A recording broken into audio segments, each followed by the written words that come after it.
Hi everyone! Nandito tayo ngayon sa San Malo. At tayo ay tutungo sa putol na simbahan o kaya ay ruin of St. Paul. Okay? So, mag-uumpisa tayo dito. So ngayon, straight lang tayo dito hanggang makita natin yung simbahan na yan, yung Santo Domingo na sabi nila, itong yellow na simbahan. So, tumbukin lang natin ito.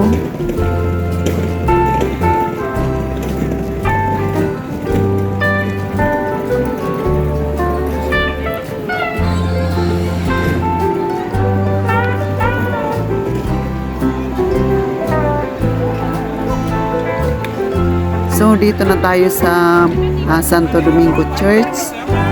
Diretsuhin lang natin ito. And then, pagkatapos nito, sa building na itong nasa kaliwa,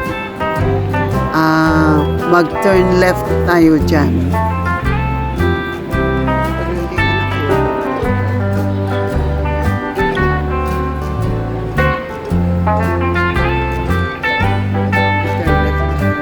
Okay, pasokin natin itong iskinita na ito sa turn left. Tapos, diretso ulit tayo. Dire-diretso lang.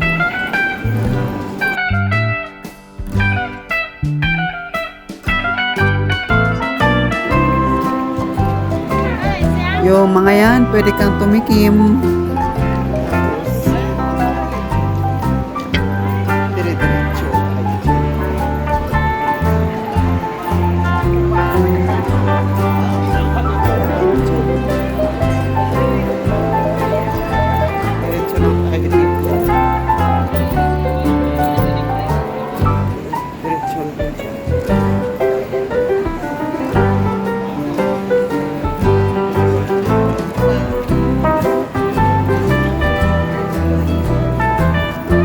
Dati, way back 1995, dito rin ako nagtrabaho sa Macau. At I work for 18 years. 18 years dito bago ako lumipat sa Hong Kong. Okay, so, pero papunta-punta na lang ako dito kung minsan pag may time. Binibisita ko yung mga anak ko kasi nandito sila. Sa mga gustong pumunta dito sa Macau, pag galing ka ng Pilipinas, kailangan tourist kang pumunta. So, at kung balak mo maghanap ng trabaho, marami din maghanap ng trabaho. Karamihan, may domestic helpers, may cleaners, sa mga hotels, pwede rin sa mga restaurants, massage, sa mga casino, maraming mga open para sa mga tourist.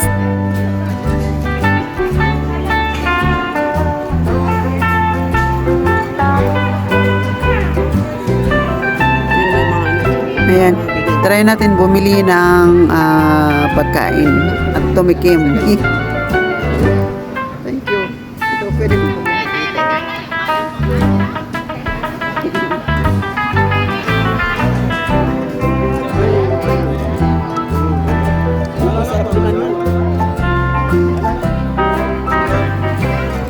Ayan, ito. Masarap to. So, bibili tayo.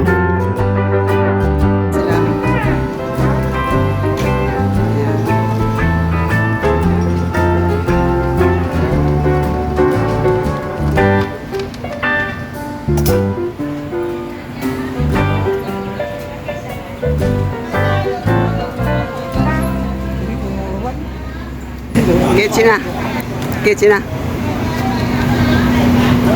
96. 96 lang siya, oh. Tapos, pasok pa sa loob. Bayaran sa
ating journey.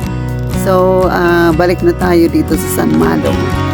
Ito yung pinaka-landmark ng Macau, itong San Malo na ito. And don't forget to like and subscribe at maraming salamat sa inyong panonood. Bye!